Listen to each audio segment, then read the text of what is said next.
Welcome, a warm welcome. This is episode 172 of Stu's Wrestling Podcast, and I have got a returning guest, a man I had on in 2020. It is associate producer of the critically acclaimed film starring Mickey Rourke, the wrestler, and also executive associate producer for 350 Days, a wrestling documentary, which I absolutely loved, Evan. I loved it. Evan Ginzburg back on Stu's Wrestling Podcast. Nearly 4 years since you were last on the show. It's great to be back. I like your intro. I felt like I was going to be wrestling the first match on AEW Dynamite. That's quite an intro you have. Thanks, Evan. I appreciate that coming from you, that you enjoyed that as well. That means a lot to me. There you go. Evan, lots has changed since we last spoke. What's been happening with you professionally? What's been going on? Because I'd love to hear about that. I have discovered almost by accident the lost tribe of wrestling fans on my Facebook page, Evan Ginzburg's Old School Wrestling Memories. These guys went to wrestling in the 1950s, 60s, and 70s, okay? And when Vince went full circus in the mid to late 80s, these guys just disappeared, and somehow, I've kind of adopted them on my page, and I have zillions of wrestling fans who just love old school. And let me just say this. Before you assume I'm the stereotype, I love Will Ospreay, Okada, Kenny Omega, etc. So El Vikingo, Cody Rhodes, Seth Rollins, not his shtick so much, but he's a great, great wrestler. And, I'm not one of these guys that's been no good wrestling since the territories, but I do lean old school because that's what I was brought up on. It's refreshing to hear that you like the modern stuff. I know that anyway from what you post and when I've spoken to you, but that is good because, a lot of the old school fans bemoan what they see now, but you are very constructive. I like how you rate matches that you've seen, especially with AEW. I think AEW gets a lot of bad press. I really do. What your thoughts currently with AEW? I attended 3 live AEW shows in New York. I was at World's End in December, the pay-per-view. It's a very mixed bag. I think Tony Khan's heart is in the right place. He wants to put on a good show. He has a great talent base.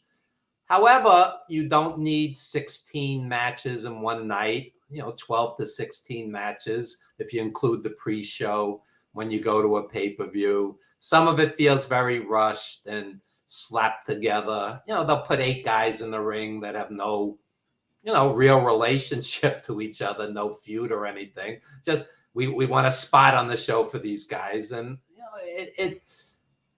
I was disappointed with World's End, but I was not disappointed when Will Ospreay and Takeshita had that match a couple of weeks ago. That was wrestling elevated to art. And Ospreay against Bryan Danielson should be a classic. And Okada is as great as anybody in the world. And, I pull for them. I hope they do well. I hope they survive because we've been down this road before. Everybody's like the next big threat to WWE, including WCW. Then they're gone 20, 30 years, So you can only hope for the best. And, as long as they have guys like that, the guys I mentioned, I for the most part, appreciate what they do. I do not like picture-in-picture. Just like WWE, I don't want to see guys talking all night. I watch wrestling to watch wrestling. Stupid me. I want to see wrestling. Yeah. It's not stupid at all. It's not stupid at all. Because I'm with you. The WWE fans spin it as it's about the storylines. It's about the promos. It's about the entrances. That's part of it. But ultimately, what's important to me is great matches. And except for Cody Rhodes and Seth Rollins and Sheamus and Gunther and a couple of other matches, I haven't seen a lot of great wrestling in WWE. The Bloodline was a great angle. I think it's run its course already. I think it's tired at this point. But, every once in a while, they'll have a great storyline in WWE. But the great wrestling is few and far between. You could go to the last 6, they used to call it pay-per-views, but now it's premium live events. The last half dozen WWE premium live events, I could have lived without virtually anything on any of those shows. There was nothing, if you put $1 million cash in front of me, I couldn't name the results of those matches because a lot of it was instantly forgettable. I really do enjoy how you talk about it. I really, really do. I gotta be honest, I know. Yeah. Give credit where it's due. I mean, Cody Rhodes is an artist. Seth Rollins is an artist. Drew McIntyre.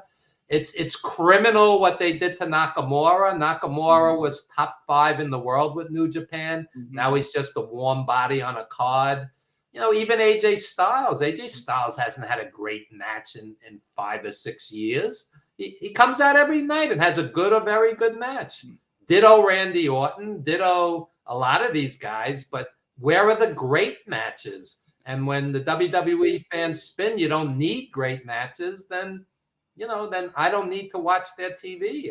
I only watch their premium live events. I don't watch their TV. I don't want to invest 3 hours. I'm old. My days are numbered. So I watched this week in WWE today, funnily enough, on the network, it's like a half hour, it's quick, fast paced, just to see what was going on, because I don't watch as much wrestling as I used to, Evan. I don't. I'm more into soccer. I'm more into boxing. Yeah. Speaking of soccer, I'll piss off some of your viewers. Oh no, I'm a blue. I'm Everton. Oh no. Oh, actually, my cousin is from Liverpool, and he brings me these shirts. I don't even know. I barely know one team from another. I just like the shirts. That's fine. I'll let you off. It's a Liverpool shirt, but yeah, it was a gift. It was a gift. So it was a gift. We'll give you a pass. We'll give you a pass this evening. My cousin, though, it's like a religion, soccer. Oh my God. Unbelievable. Unbelievable how big it is. He comes to New York, and he's already told me I have to watch this game, this game, this game, this game. And he has it all like scheduled out. I have to be at the apartment in front of a TV or at a bar in front of a TV in such and such a time. It's like a religion. The bar sounds good to me. Let me tell you. That's a good place to be. That's a good place to be. Leading into WrestleMania, just to go back to WWE, what are your thoughts with what's going on there? Obviously, The Rock being back. How do you feel about The Rock being back? I think The Rock is great. I think he's one of the most charismatic wrestlers ever to step in the ring. Whether or not he's going to have a great match at age 54 and with ring rust, who knows? I think they purposely put him in with other great wrestlers to protect him. You got Cody Rhodes and Seth Rollins. There's not a lot of guys better than them, so you should have a good, very good, or great match, hopefully. But what he might just do his famous spots, and which is what Flash should have done in that horrific comeback retirement match. That was requiem for a heavyweight, pathetic and sad, and you don't want to see guys go out like that. I was pleasantly surprised with Steve Austin and Kevin Owens at WrestleMania. That was a good brawl. I mean, that was legitimately. It wasn't.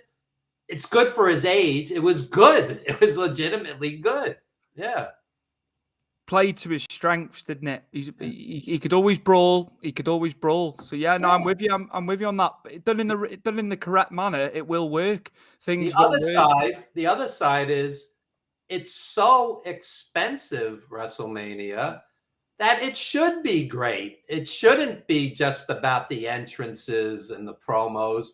There should be great matches. And I remember a couple of years back, day one or night one was great, and night two was just okay. It's very uneven. And with a WWE premium live event, the show after WrestleMania might be a better event than WrestleMania. You don't know until it happens. I mean, people have this awe and wonder for WrestleMania because of the huge crowd, but there's no guarantee that it's going to be a great show or even a single great match on the card. I'll give you an example. AJ Styles and Nakamura had a classic match at Wrestle Kingdom for New Japan. Then they met again at WrestleMania, and it was a good to very good match, but it didn't touch what they did at Wrestle Kingdom. Didn't touch it. Same two guys a few years later. So there's no guarantees. Plus, you have the time limitations. We're saving 45 minutes for The Rock to talk, so this match is 7 minutes, earlier in the card or whatnot. So you don't know what's going to happen until, you sit through it. My friends are going over for it from here. It's gone up ridiculous. I guarantee the same trip will be double the amount than what I used to pay. So I'm with you on it. They make enough money out of TV and the deals and stuff like that. Why are they hitting the fans for tickets? It doesn't make any greedy. It doesn't make any sense. They're ruthless corporate vultures. Vince walked away in disgrace, and they're greed mongers. So I'll tell you though, AEW isn't exactly cheap either. I was at World's End. Tickets were $36 to $497. That's a lot of money. So my friend bought 4 tickets. Went with me and 2 nephews. This guy burned through over $500 that night, and it was a mediocre show. Edge and Christian, or whatever you want to call them, Adam Copeland and Christian Cage, they had a very good match, but there was really nothing else on that card that warranted a $500 evening. I mean, parking is $40, and God forbid you buy some gimmicks and some food. This guy spent over $500 that evening. I can imagine because you start totting it all up and adding it all together, and it's they're outpricing the fans. It's not just wrestling. I think when we came out of COVID and we came back into live shows, gigs, music, I don't think it doesn't matter what it is. It can be any sort of sporting event. You're paying a premium, and it is. You're right. They're greedy. There's still bargains. I mean, you could go to a Met game and, if you're not sitting close, you could get in for $15-$20. I mean, minor league baseball is a bargain. Indie wrestling is a bargain. I mean, you could see a great indie show for $20. Meet the wrestlers. It's your choice. The Last Garden card,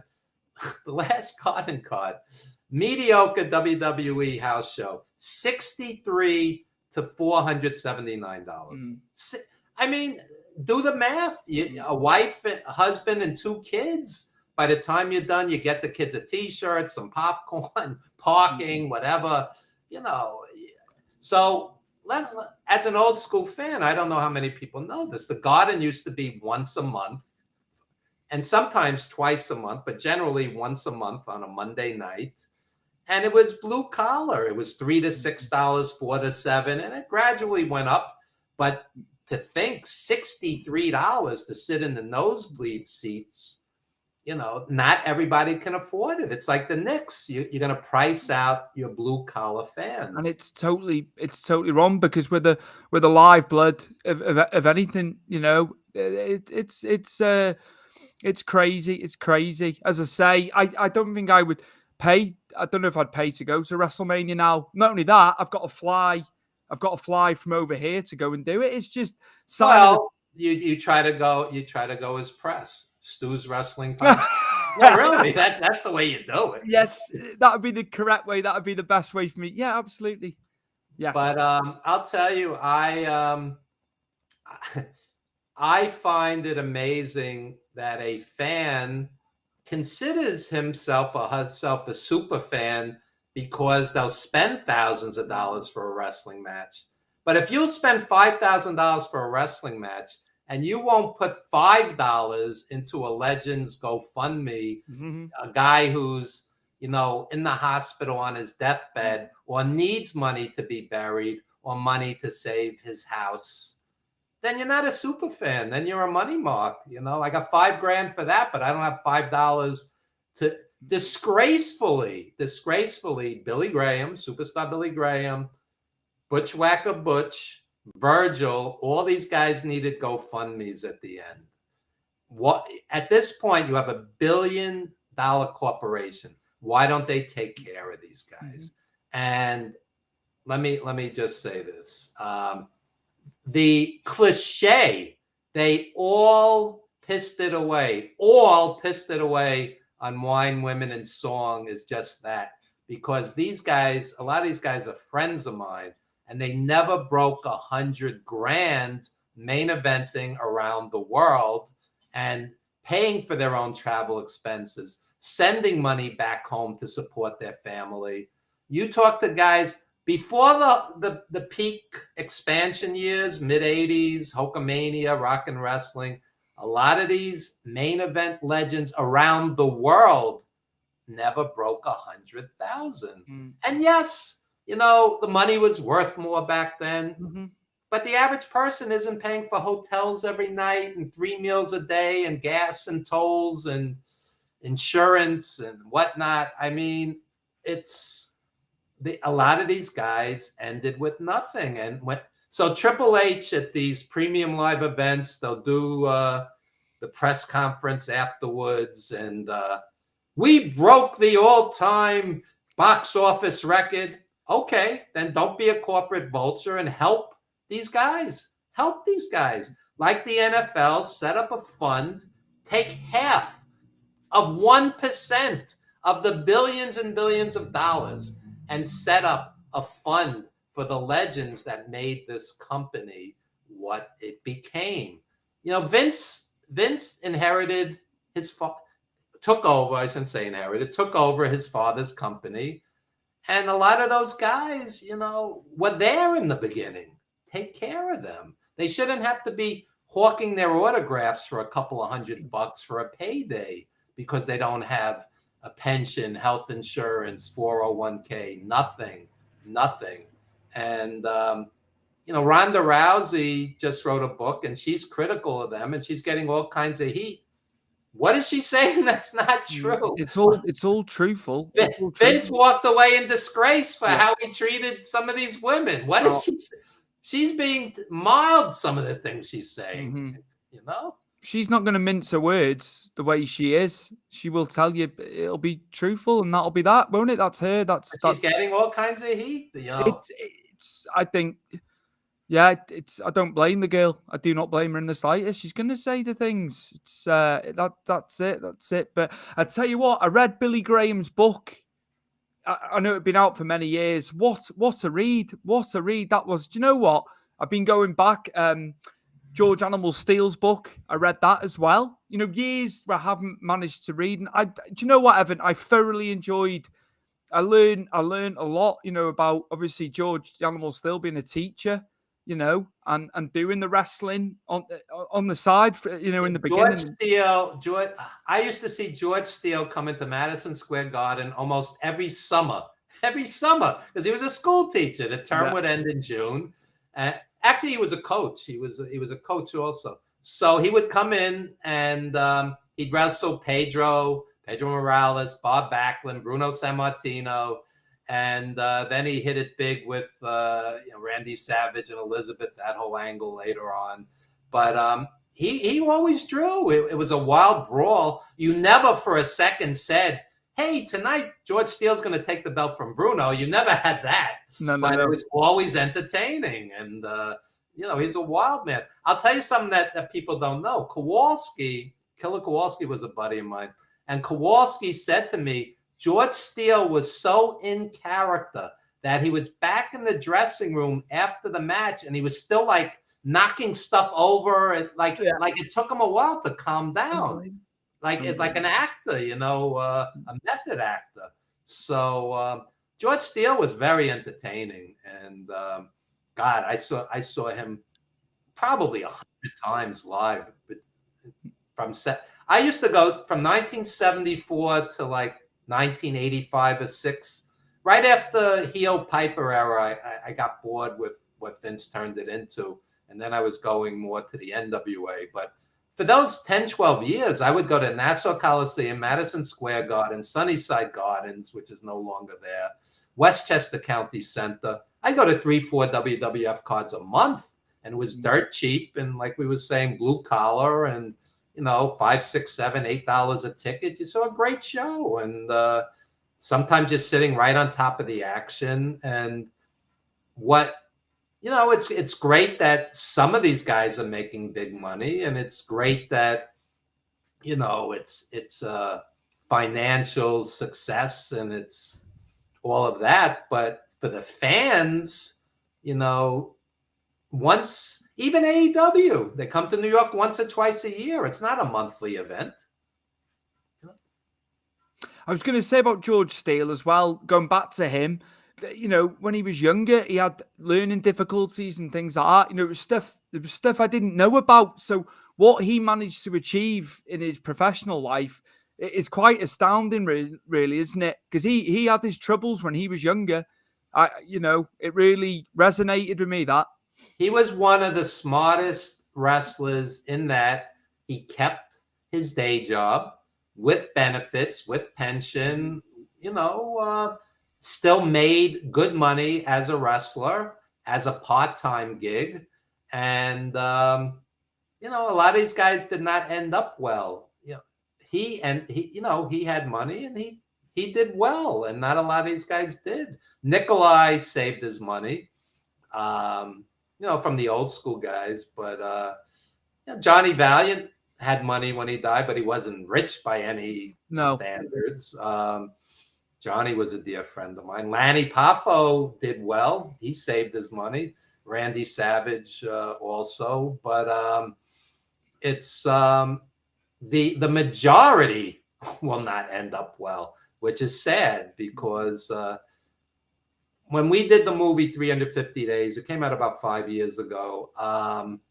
The name 350 Days is because guys like Ric Flair wrestled literally 350 days a year.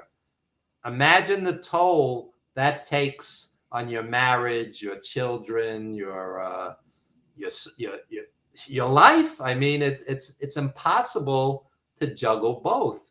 So while we were doing this, Bret Hart said as champion, he wrestled 330 days. Greg Valentine said to me at his peak, he wrestled 320 days. So this is not an exaggeration by any means. Nikolai said to me, he didn't know it was possible, but one night he fell asleep with his eyes open. That's how exhausted he was. He said, I didn't know it was humanly possible. I fell asleep with my eyes open. The exhaustion. Bret Hart, this is a quote, said, they dragged us from town to town like farm animals. Bret Hart, we bill as the star of 350 Days. And we're very proud of it. Critically acclaimed. Millions have seen it. It's one of the most successful wrestling documentaries of all time. And sadly, because of some of the things we're discussing, about half of the wrestlers in the movie are gone now. Wrestling is not great for longevity, the lifestyle that they led. Nikolai was a health nut. Nikolai would not put anything unhealthy in his body, but think about how many nights he wrestled in smoke-filled arenas, and just the wear and tear. He was carrying 340 pounds at his peak. Your heart is not meant to carry 340 pounds. And it's just not a healthy lifestyle that these old school guys led. And sadly, I'm looking at this picture here. Snook is gone, Ox Baker's gone, George Steele's gone, Orndorff's gone, Billy Graham's gone. I mean, half the guys in the picture in this picture you're showing are gone. So it's just not conducive to longevity.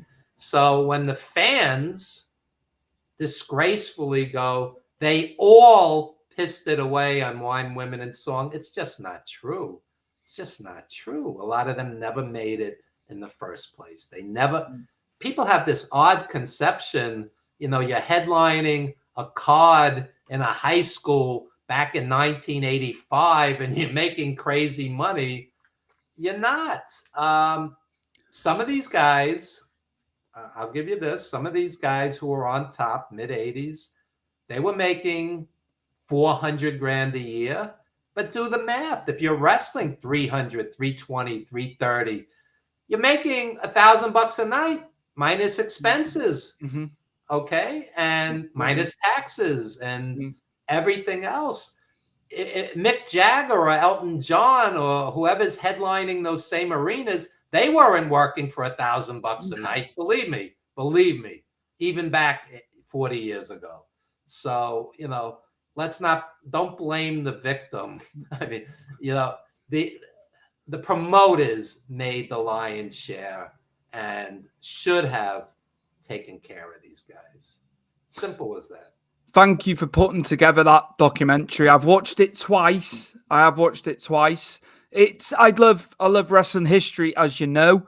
So yeah, and Brett, you know this anyway, because I've told you prior. Brett is still my favorite. So for him to be on it, as heavily as he was, that was amazing for me. But as you say, like Ox Baker, I've obviously had to go back in time because I was only watching from 1990 at 4 years old. So anything in history terms that I can pick up from a documentary, just thank you for getting these guys, Evan, and getting it for us wrestling fans to really know what it was like for them. It was crazy. Well, I'll tell you what happened. Darren Antola, the executive producer is the money guy. I was the associate producer. The associate producer is basically the wrestling guy. Darren would say, I need these photos, I need these videos, I need this, I need that. So, sometimes people are unclear on the roles. So I said to Darren, listen, there's been so much done on wrestling already. Let's not do the fanboy with the, with the den, with the 4,000 action figures. It's been done to death. I said, these guys have amazing stories. Let them pour their hearts out. Just put the camera in front of them and let them pour their hearts out. And that was our intention. I said to the editor, Michael Burlingame, who was not a wrestling guy, I said, this is the guy for us because he's going to choose. We had 90 hours of material. We interviewed 36 plus wrestlers, 36. Okay. So I said to Michael Burlingame, I said, make a movie that makes an old lady who never watched wrestling cry. I said, that's the movie. I said, the world doesn't need another shoot interview. There's been thousands of shoot interviews. I said, everybody knows these guys' stories. I said, do a movie that will appeal to people's hearts. What these guys actually went through. And interestingly, at the very end of the movie, and it's not really spoilers, at the very end, they're saying, in spite of the pain, in spite of the injuries, in spite of the suffering, in spite of the hardships, in spite of the 3 divorces, I do it again. Because like Dusty Rhodes used to say, I wined and dined with kings and queens. They saw all of humanity in their travels. They met the greatest celebrities and then they're in some dump, that's beneath them. I mean, being treated like cattle, they saw both sides of the spectrum as wrestlers and interesting lives they've had. Interesting lives. Again, just anything historically for me, I love it. Like that's why I've gone down the autobiography route because there were so many books I haven't read. I'm actually reading Dave Dwinnell's book, Referee. I don't know if you're aware of him because he's like New York area, East Coast.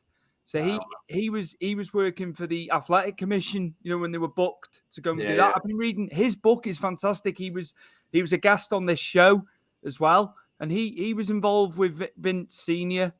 years before. Fantastic. I just love it. I just love the history of the business. I do. There's some strange things with the athletic commission in New York. Like back in the day, they wouldn't allow masked wrestlers, because I guess potentially they just robbed the bank or some such nonsense.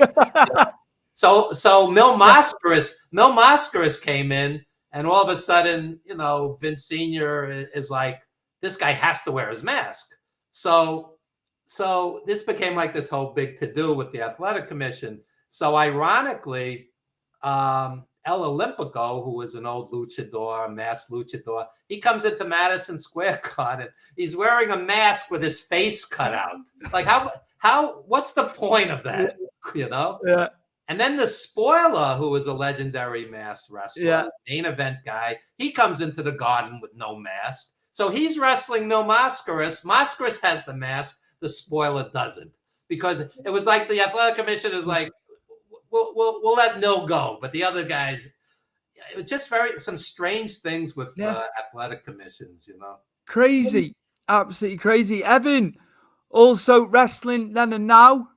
So I'd like to speak to you about that. Obviously, give that a plug as well. Thank you. Well, this movie was made more than 20 years ago.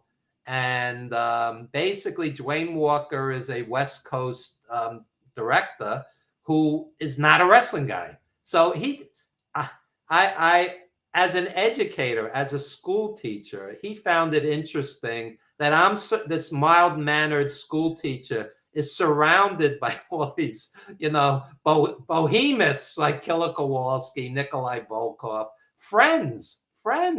So, he found that interesting from a human interest point of view. So we visited Nikolai and his shoot manager, Nikita Brezhnikov, who used to book him on the indie circuit, and Don Dr. Death Arnold, who was a legendary guy, but so long ago that a lot of fans don't know him. He wrestled in the 50s, 60s, LA in the 70s. Don Arnold was a nudist. Okay. This was his lifestyle. He lived in California, and the guy, he is this big, strong guy, even as an old man, big barrel chest, and the guy walked around naked all the time. But an intelligent, interesting guy. He's gone now. Nikolai's gone. Kowalski's gone. A lot of guys in the movie are gone. So 20 plus years later, with all these platforms like Tubi and everything, I'm just so happy. Believe me, you're not going to get rich off of a 20-year-old documentary. But these are my friends, and to have them, just immortalized on film. Tiger Khan, who wrestled for the Hearts in Calgary, died at 33. Worst day of my life, okay? He's in the movie. And other guys who are long gone.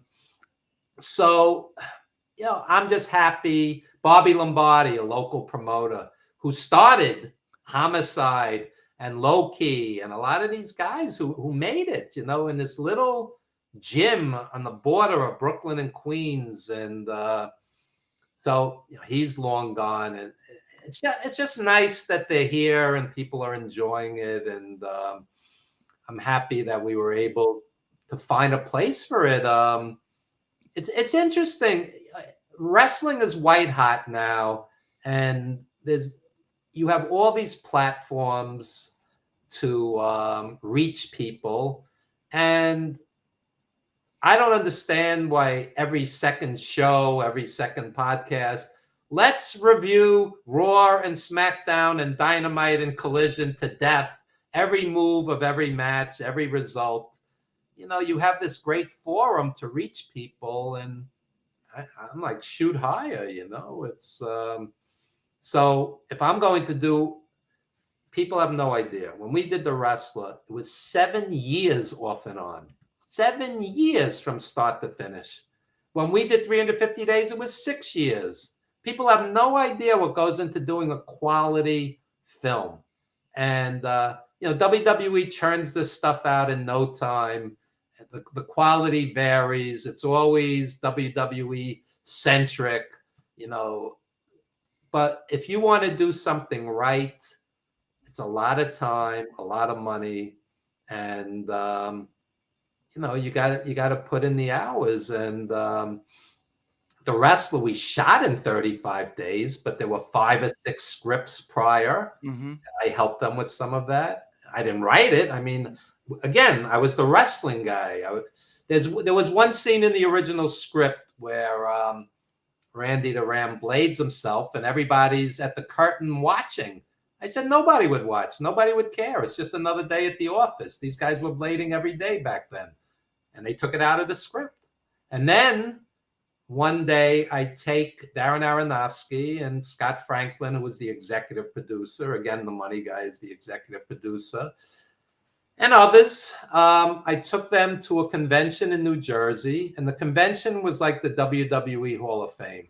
It was Albano and Nikolai and Iron Sheik, Moolah, Mae Young, Tony Atlas, etc. So on. It was like all the legends are there, and there's no fans, nobody. I'm talking 3-4 dozen people. It was empty. And Aronofsky, who's not a spoiled rich kid, his mom was a New York City school teacher. He's a lovely guy. He has a real heart, this guy, okay? True artist.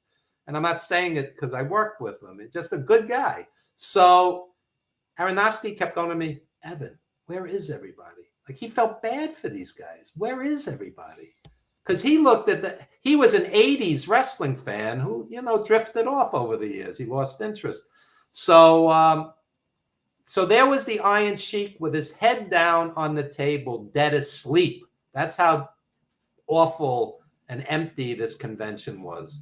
So the screenwriter immediately adds this scene to the movie. It was so pitiful. It was so pitiful. So I'm on the set that day when they're shooting it, and it's all extras except for Manny Yarborough, who was a sumo UFC fighter, sumo wrestler, black sumo, 800 pounds, sweet guy. He's gone now too. And Johnny Valiant was doing the Iron Sheik bit where Aronofsky said, put your head down on the table, make believe you're asleep. Okay? So I'm on set, and all of a sudden Aronofsky gets this smirk and he goes, Evan, come here. And I go, yeah. And he goes, I want you to go up to all the wrestlers, walk up to Mickey last, ask him for an autograph and a Polaroid. All of a sudden, I'm an actor, okay? I'm just standing there innocently, and he gets this idea. He's an artist. He just gets this idea. Totally unplanned, not in the script. So Mickey walks over to me, whispers in my ear. He goes, just improv it. Again, he probably thinks I'm an actor. I've never acted in my life. So there's like 125 people on the set, giant cameras in my face.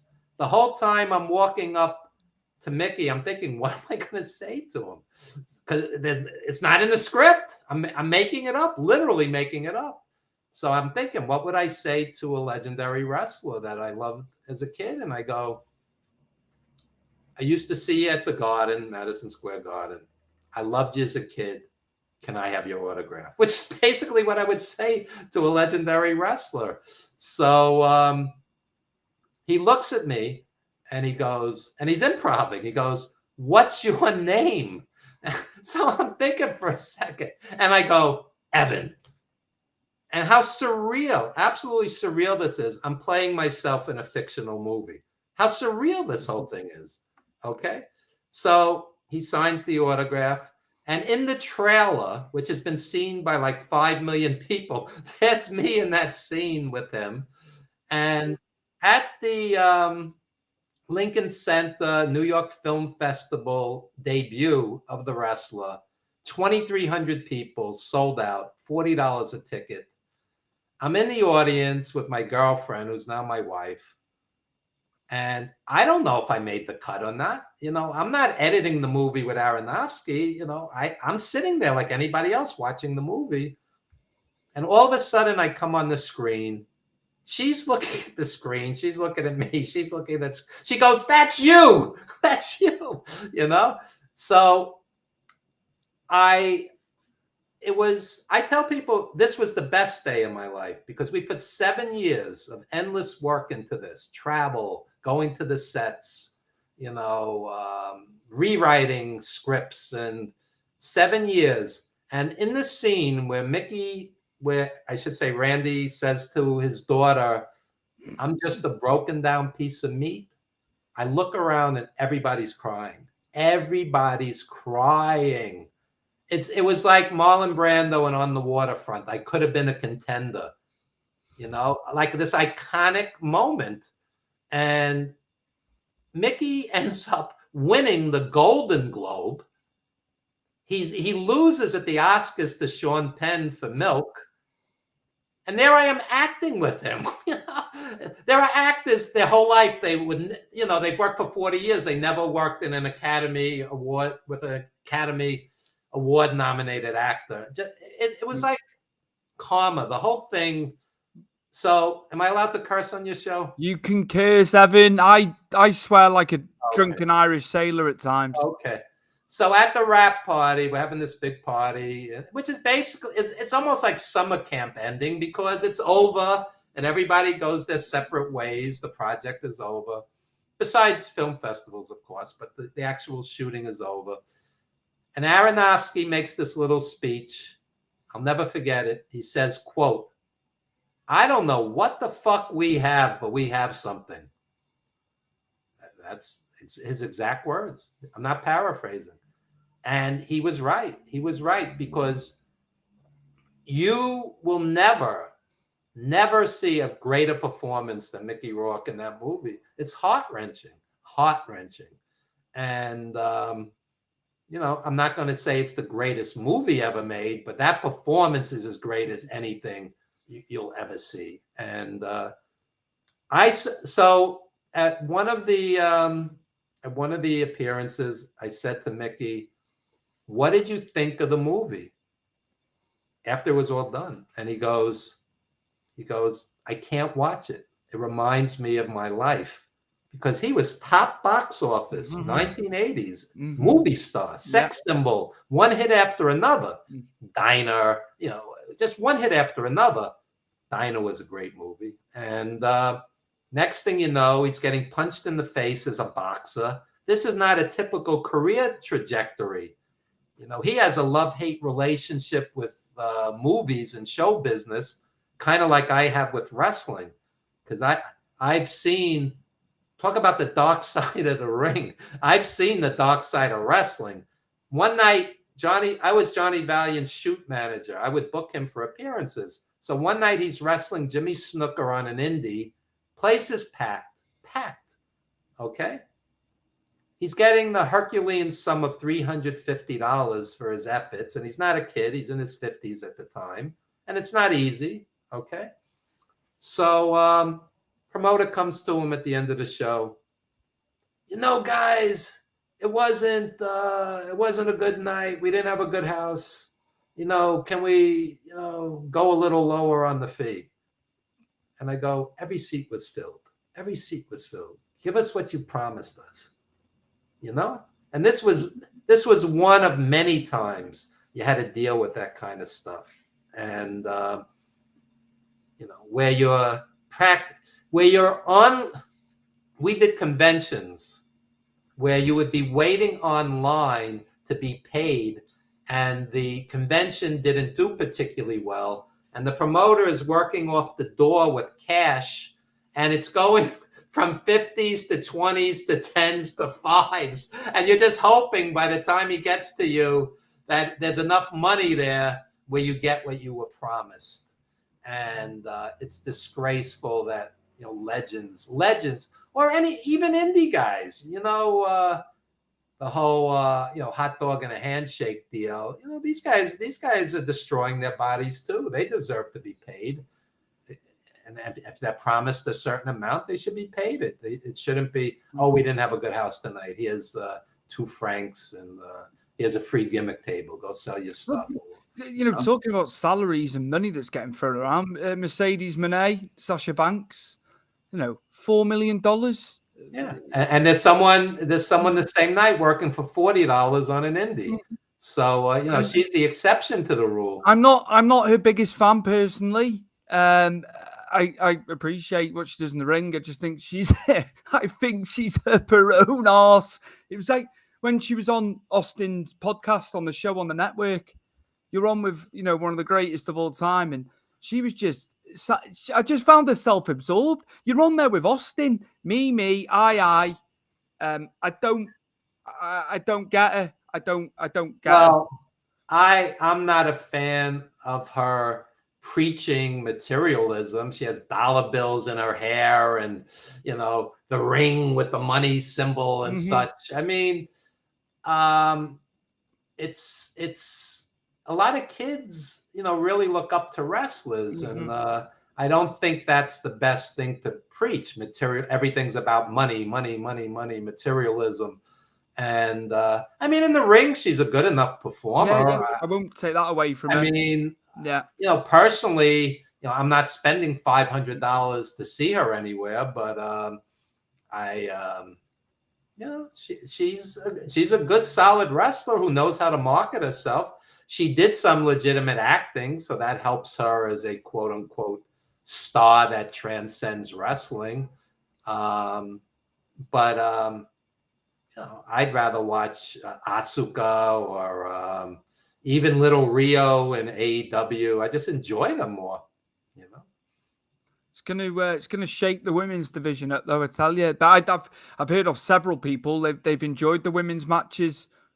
More recently, they said the women's matches have been strong, but $4 million, I couldn't get over it. But Tony Khan will pay well, won't he? Well, the other side of it is you have to understand, if somebody's a billionaire, $4 million to him is $40 to us. Of course. So people lose that perspective. It's his father I read recently, made hundreds of millions of dollars in like a month. Like he did some kind of deal and made hundreds of millions of dollars in the course of a few weeks. So, he's got money to burn and he's going to burn it. And the problem with AEW is, and I like Orange Cassidy and I like some of these guys, but they keep showcasing the same guys and you forget half the roster's even there. It's just like you don't see them. How many times is Orange Cassidy going to come on TV, have a good match, win, and then there's some other guy you haven't seen him in 6 months. I understand Orange Cassidy's selling gimmicks and he gets good ratings or whatnot, but you're not going to know if the other guy's going to get good ratings if you never see him. So, too many titles as well. I've said that for a long time. There's too many. The titles. They don't mean anything. They don't mean anything. It's not like years ago. It's the secondary. It's just too many titles floating about. You can't keep them. Again, if you put $1 million cash in front of me, I couldn't name all those titles that Eddie Kingston had because they're not that meaningful to me. No. And I like Eddie Kingston. I'm a big fan as well. But I'm just saying, I couldn't name those titles. I just see the guy with 3 titles. God bless him. He can cut a promo. I tell you that, and a lot of them can't. He lost to Okada one of the belts the other night. So the fanboys were ripping on Eddie Kingston the other night, partly because Vince beat that body beautiful stuff into them that you have to look like the Ultimate Warrior to be legit, and Eddie Kingston looks like any guy walking down the street. But I think what they don't grasp is there's a couple of points. One, the guy paid his dues on the indies for 20 years. If anybody deserves success, it's this guy. He loves wrestling with all his heart. He wears his heart on his sleeve. He's a great promo. He gives 110%, unlike many of the wrestlers who go through the motions. Okay. And every night he comes out, he has a good, very good, or great match. Is he Okada? No. Is he Ospreay? No. Is he a healthy Kenny Omega? No. But who is? Who is? So I'm one of these wrestling pages, they're all ripping on the guy. And I'm like, of all the people, this guy paid his dues. This guy, I saw this guy dozens of times on New York and New Jersey indies over the years. And not always a main event either, just a guy on a card who worked his way up and finally hit it at age 40 or whatnot. give or take a few. So God bless them. I mean, I wish them nothing but success and money, and stay safe. And AEW is a mixed bag. It's a really. I said this to. I was with my friends at World's End, and we were all disappointed by the end of the night, and it wasn't cheap. And I said to them, this did not touch a Ring of Honor circa 2008 Nigel McGuinness era, before WWE was cherry picking all their stars. This did not touch a Ring of Honor card at Hammerstein Ballroom, in New York. Just didn't touch it. We used to see Nigel McGuinness and Bryan Danielson have 5-star matches, like was Flash, Steamboat, Dory Funk, Jack Briscoe. The greatest matches you could ever see. There was nothing on that AEW card that touched it. But again, they do their best, and they have a great talent base. And Tony Khan, you could see like when Claudio showed up, Tony Khan's practically crying. He's hugging the guy. He loves this stuff. He loves it. Of all the guys to hate, why would you hate this guy? It's crazy, because you can see he means well. He's trying to do his best with what he's got, and look at, like you say, the amount of talent they've brought in, and I rate him. I think just give him time. They've still not been doing it that long, really. They've only been around since 2019. It's not the one thing I agree with the fans is he has to learn to delegate. You got guys who are still alive, like a Tully Blanchard or an Arn Anderson, guys that have been around forever. Let them book some of it, or whoever.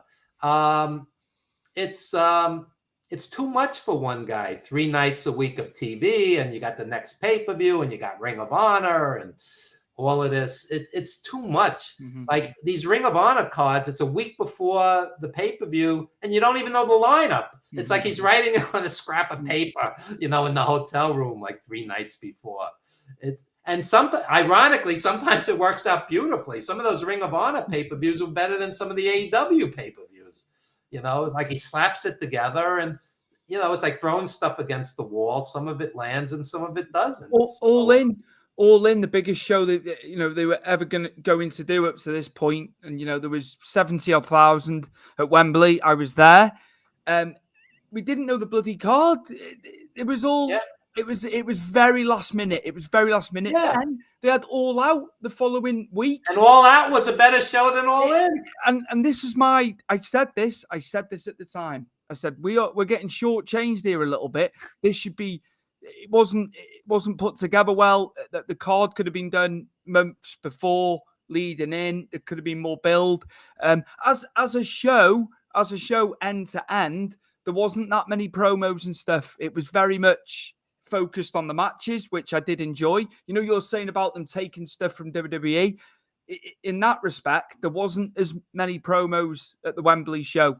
That I will say. That was done well, bell to bell. But again, it was hashed together, and it shouldn't have been, in my opinion. I thought All Out was a much better show. Yeah. And I have no reason to be biased. I'm watching it as a fan at home. I'm not sitting I was sitting in the audience at World's End, and I'll tell you, it was an endurance contest between the pre-show. You're talking 12, 13 matches, I forget. And by the time you get to that last match, it's like you're numb after a while. And the only match I thought even bordered on great was Edge and Christian. Adam Copeland and Christian Cage, however you want to call them. That was the only thing even touching great, and it wasn't great because everybody and his mother ran in. Literally, somebody's mother ran in. It was wildly overbooked. But these two guys really went at it. It was entertaining to see live. But all in all, I'm a fan of AEW and less of a fan of WWE. But when you see Cody Rhodes and Seth Rollins, together, those guys are artists. I mean, when they were wrestling each other a while back, I don't know how this upcoming match is going to play out, but on the right night, WWE could put on some great. This Gunther is certainly old school. This guy comes out. This guy, I love this guy. This guy, he's the real deal. And every match he gives 110%, and it's not the same 3, 4, 5 moves that they're obligated to do every single match. I mean, those last half dozen or so WWE premium live events, they were very predictable, just predictable. It was like, Triple H, I book a year ahead. Yeah, we could tell because we know everything that's going to happen, and it's not particularly interesting. Yeah. I get I totally do. I like getting your perspective on it. I really do. You talk a lot of sense about what's going on. And I think this is where people get you wrong as well. Obviously, as much as you like the old school, you are very good with current wrestling. I will give you that. Evan, before you go, I don't want to forget your writing for Pro Wrestling Stories, a fantastic website. The content on there is amazing. I know you do a lot on there. I implore people to read your articles on there about people from the past and the present, because it's amazing what you guys do on there.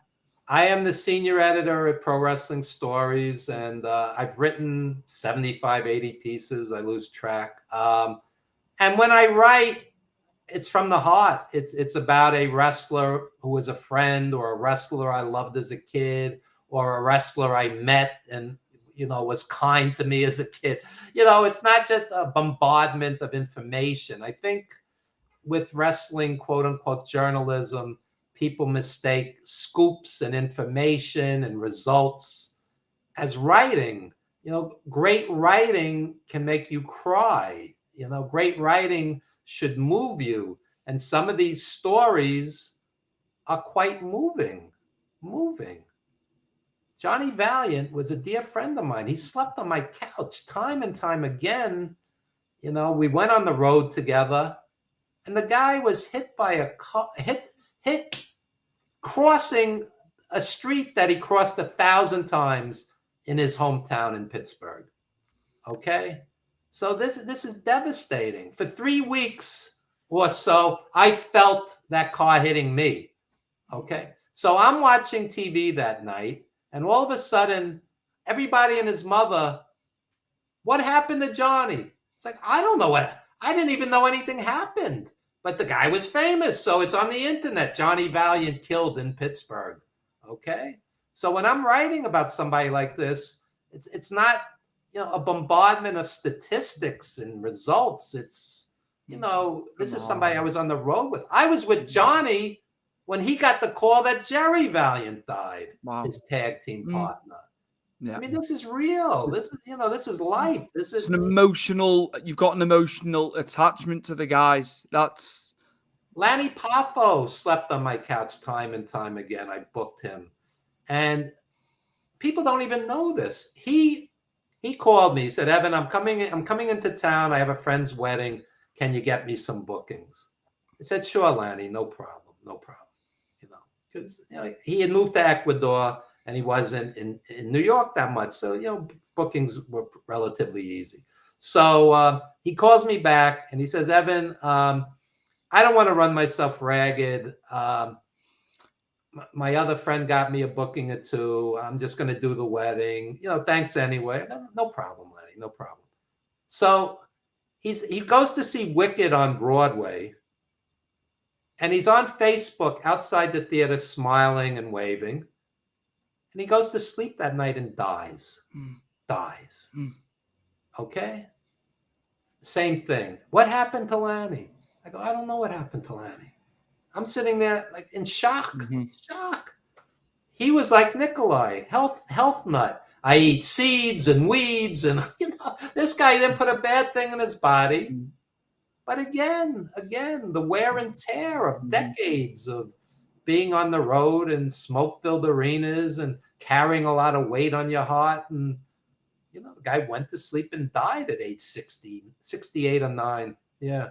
So, so when we write about these guys, it's personal. It's not, let me dig up 4,000 results. Let me dig up, a zillion title histories. I mean, that's information. That's not writing to me. So yeah, very proud of Pro Wrestling Stories and senior editor over there. And I also contribute to Pro Wrestling Post, which is a quality website. They do a lot of history. Mark Madison's a good guy. I'm just a contributor there, not an editor. But all I could say is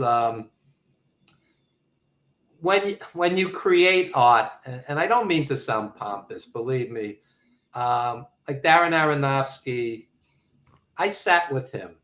And he's like, Evan, we can't get the money we need on Mickey's name. At the time, his star had diminished. He says, I could get Nicolas Cage. And I met with Nicolas Cage one night with him. And he's super guy, super nice guy. But Darren goes to me, Mickey's the right guy. Nicolas Cage looks too healthy. That's the exact word he used. Not what we're going for. Too healthy. Yeah, it's not what we're going for. It's not going to. This was, we shot in 2000. We shot in 2008. So think, the guy was fit and he was young. So here's a guy saying, I'm going to roll the dice and make the movie I want to make, rather than get the top box office guy, and have an insurance policy. That's an artist. So, if I write a book, if I make a movie, if I work on a documentary, I just want to do quality work. And I'm not worried, is it going to make X amount more, X amount less? I'm going to have out this year a book called Wrestling Rings, Blackboards, and Movie Sets. And I wrote 100 short stories, which is really too much for a book. It's probably going to be 2 volumes. During COVID, basically New York was shut down. It was horrible. I had 5 friends die from COVID, and I wrote 100 stories, the good, the bad, and ugly. Some are tragic, some are funny. Just my life in 100 stories, making the wrestler, being on the road with these legends, being a school teacher, and juggling careers. And so like I said, we worked on The Wrestler for 7 years. We worked on 350 Days for 6 years. And you're waiting all those years to get paid. So you have to pay the bills. So there's no shame in a day job at the time. And it's a lot of these wrestlers, let me tell you, when you go from selling out Madison Square Garden time and time again to being a bouncer at a strip club or pushing a broom like some of these guys ended up because these scumbag vulture promoters don't take care of you. That's humbling, really humbling. They have families to support. There's no pension. There's no 401k. I hate to be repetitive, but no, not at all. Not at all. But when you got billionaires letting their ex-champions, die needing a GoFundMe while you're boasting about record-breaking gates at pay-per-views because you shamefully jacked up the prices obscenely, there's something wrong with the picture. And I'll take it a step further. It's not exactly a secret that Hulk Hogan and a lot of these guys borrowed liberally from Billy Graham. Without Billy Graham, there's no Hulk Hogan. Without Hulk Hogan, there's no wrestling explosion. No, Jesse Ventura. Yeah, Jesse Ventura. You can see it. The whole regalia, what he was wearing.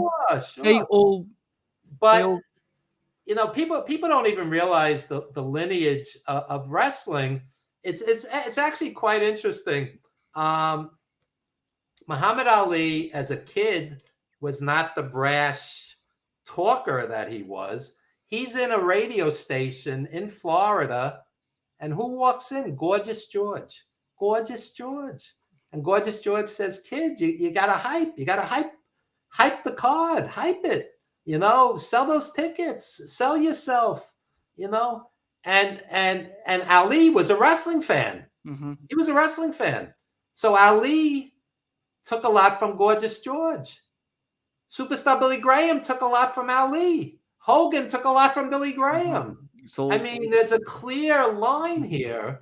But my point being, Vince's meal ticket was Hulk Hogan, who took a lot from Billy Graham. Billy Graham shouldn't have needed a GoFundMe at the end.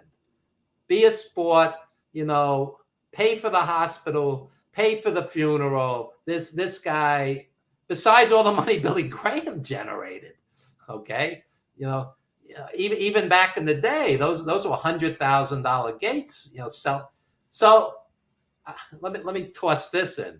So Triple H and McMahon do the bit. Vince took wrestling out of bingo halls.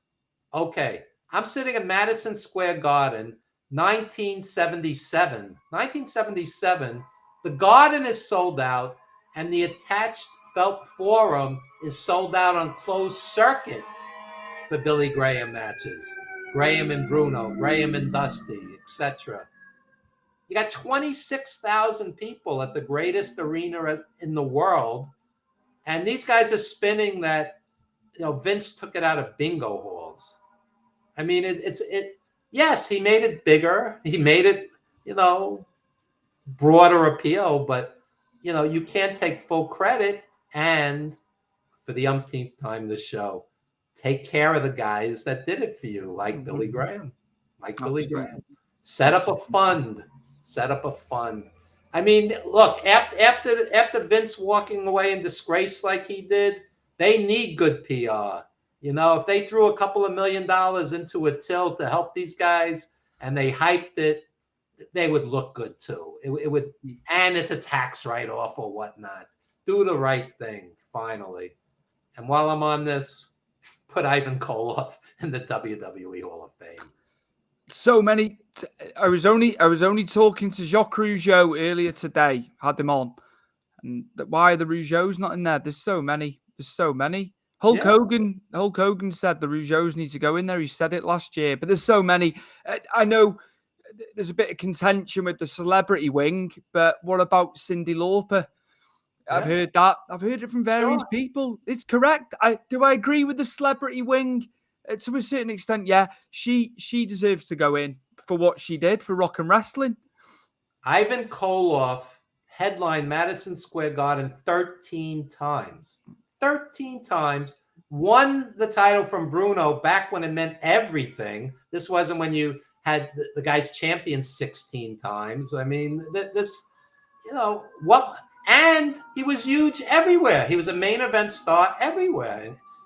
I was seeing him in the 80s in the NWA with the Russians, with Nikita and all these guys. This guy was on top for 30 years. How is this guy?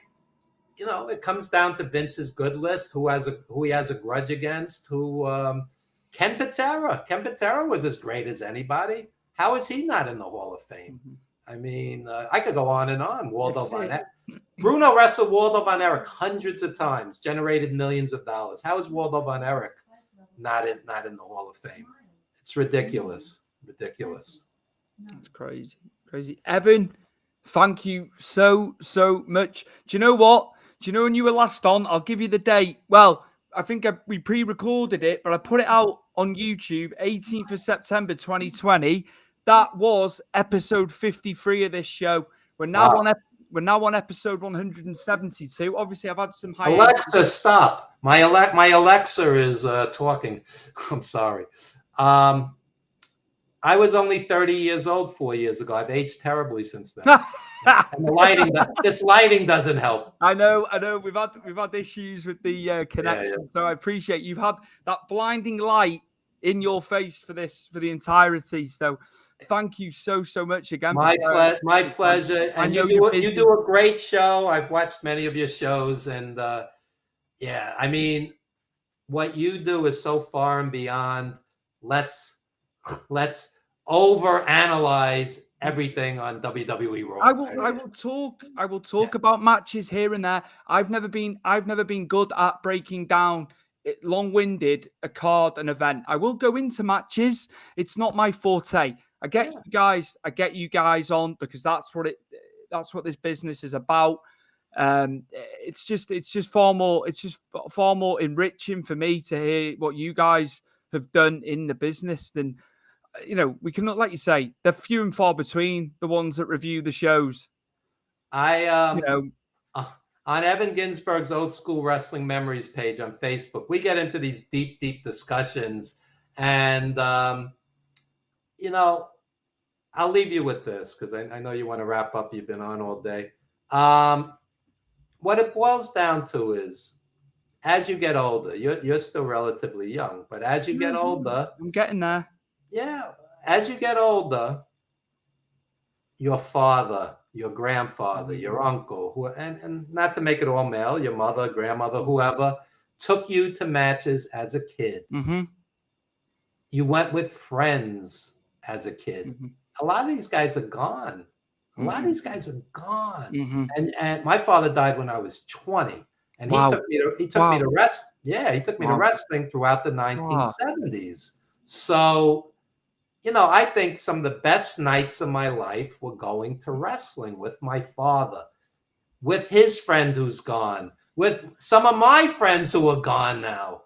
And some of the arenas are gone. Many of the wrestlers are gone. Sometimes I'll watch an old WWF match from the 70s or WWF match from the 80s.